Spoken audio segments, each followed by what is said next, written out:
topic. The Worldwide Climate and Justice Education Week is about helping people move from climate despair and disengagement to a mindset of climate repair. This is the education that changes the future. So, Climate Week is for everyone. It's for students, faculty, and staff from all subjects, like artists and psychologists, scientists and business majors, students of music, literature, economics, international affairs, healthcare and engineering, you name it. Join tens of thousands of people around the world in growing climate education. The first week of April, 2024. You're not alone. People on your campus are really worried about climate change. If you step up, others will join you. At your school, you can make climate an event. This means solutions and justice events on your campus. Art, theater, panel discussions, films, faith meetings, music, games, fairs, and displays. Check out our website for examples from all over the world. Engage your whole school. On top of your events, you can also help to make climate a class. This means encouraging climate-concerned teachers from all subjects, art, history, chemistry, psychology, all subjects, to spend at least half an hour talking about how climate change solutions and justice are relevant to their field of study, how artists, historians, chemists, and mathematicians are all thinking about climate change. We have step-by-step guides on our website to help you make this happen. Last summer was the hottest in history. Massive fires, heat waves, floods everywhere.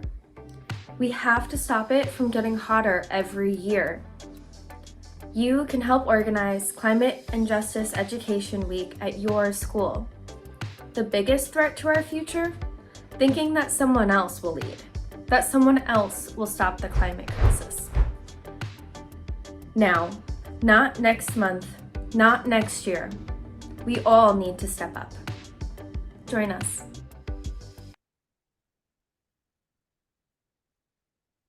So thanks for showing that, Tobias. So that's people like yourselves around the world who are stepping up. And we have been, actually, maybe I will resume the presentation just because it sort of it shows things in a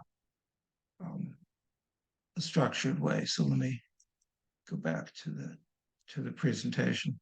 So as Carrie Ann, who the last speaker, who's our communications lead, said that in our view, the biggest threat to our future is thinking that somebody else is going to lead.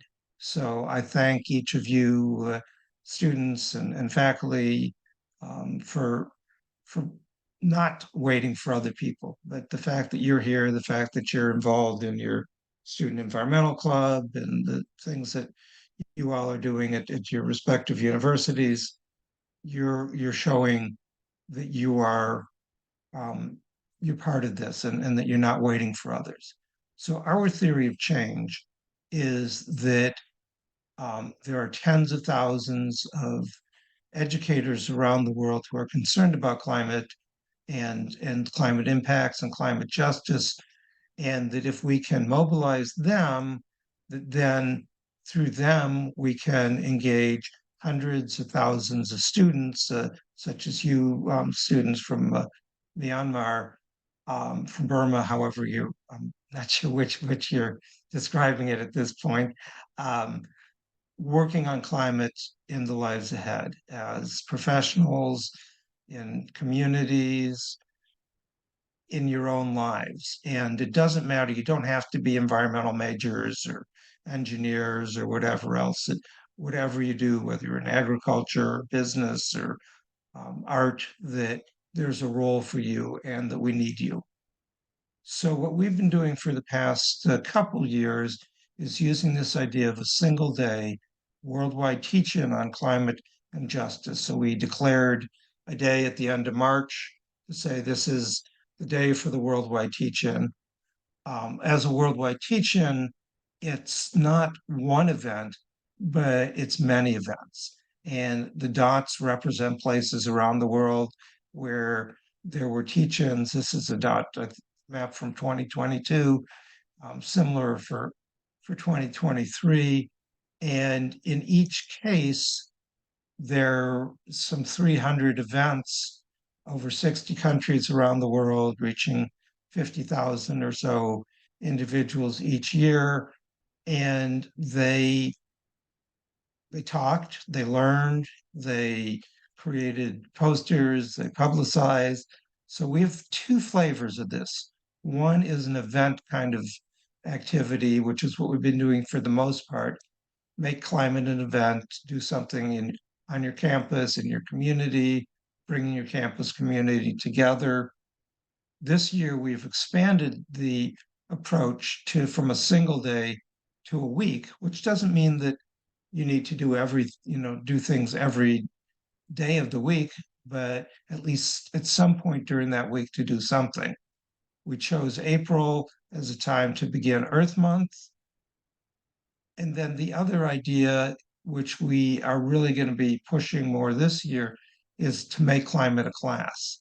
So we are challenging every climate concerned teacher, which should be every teacher, to spend at least 30 minutes in their classes during that first week of April, because not everybody's going to be able to go to an event.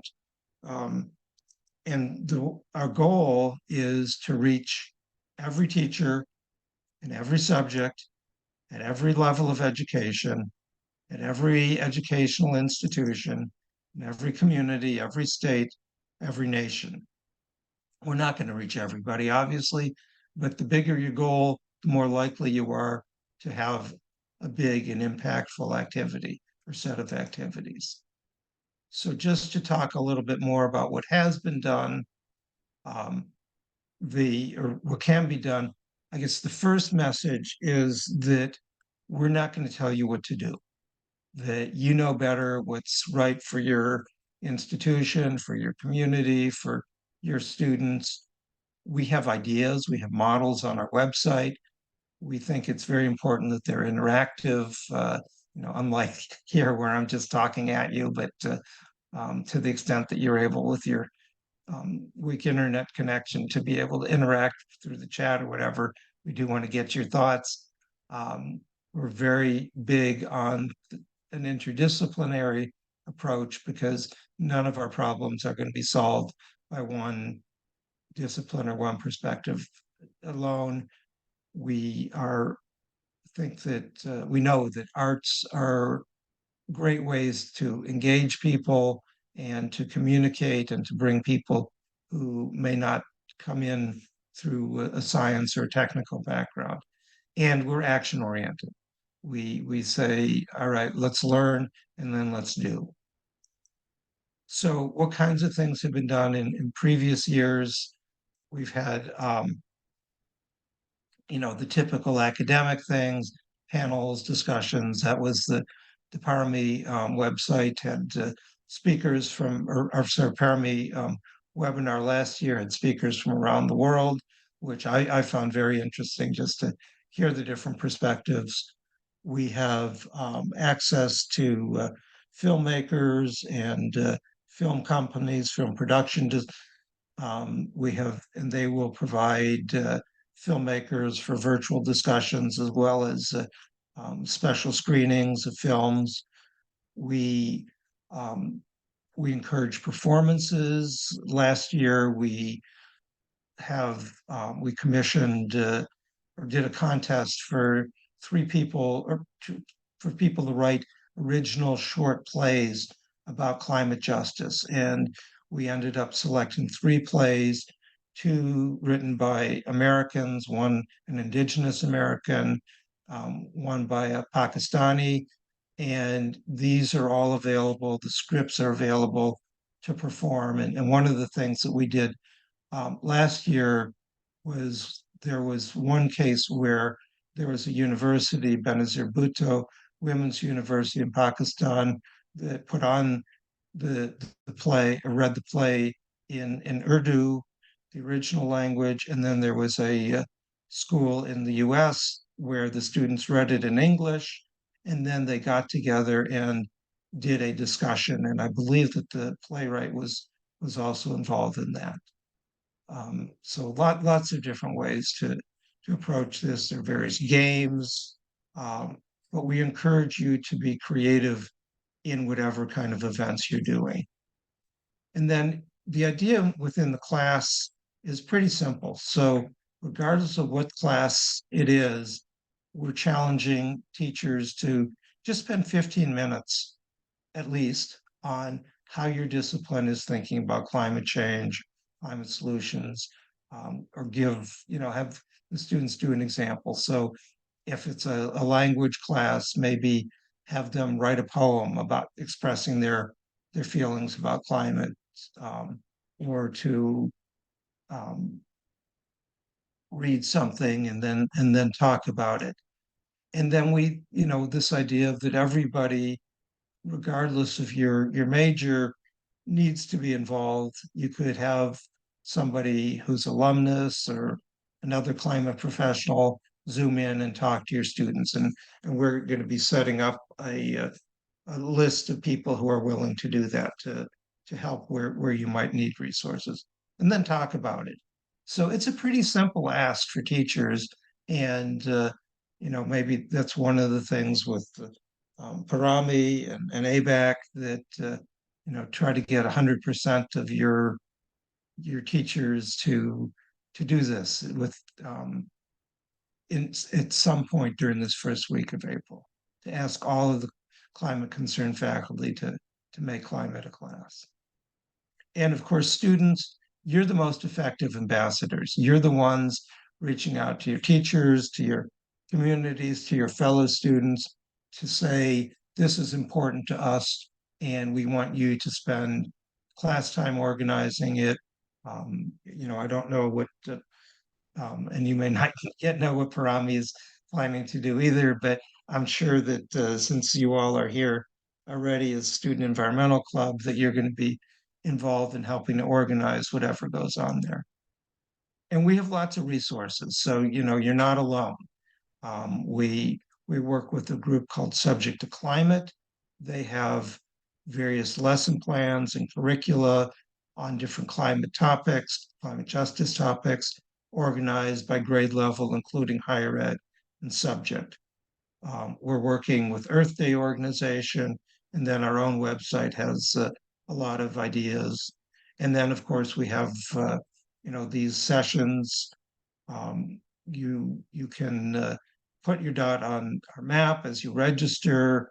Everybody who participates as an organizer gets a certificate, and then we provide downloadable certificates for the host to share with their participants. So everybody can get some recognition. Um, we have our website in various languages. Maybe we should work with you and have this um, have another language or more than one additional language for our website, and we'd be happy to work with you on that. So we want to help you. You're not on your own.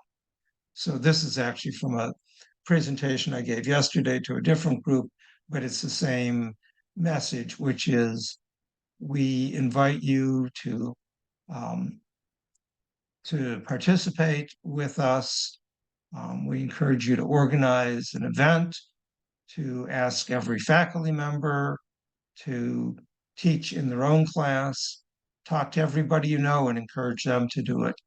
And even if you're already teaching about climate, do something special like co-teach with the college, with a colleague. So, for example, Romina, if you're doing something on renewable energy, maybe you could find somebody who is coming from a um, philosophy or some other perspective to talk about the justice aspects of renewable energy. So we want to support you. We want to share the things that you have, and we encourage everybody to register. This is my email here, and I'm happy to talk with everybody, and Tobias as well. we'll skip this video, but our goal here is worldwide hope. And in our view, that we make hope by what we do, by being involved and by working together on the hope. So this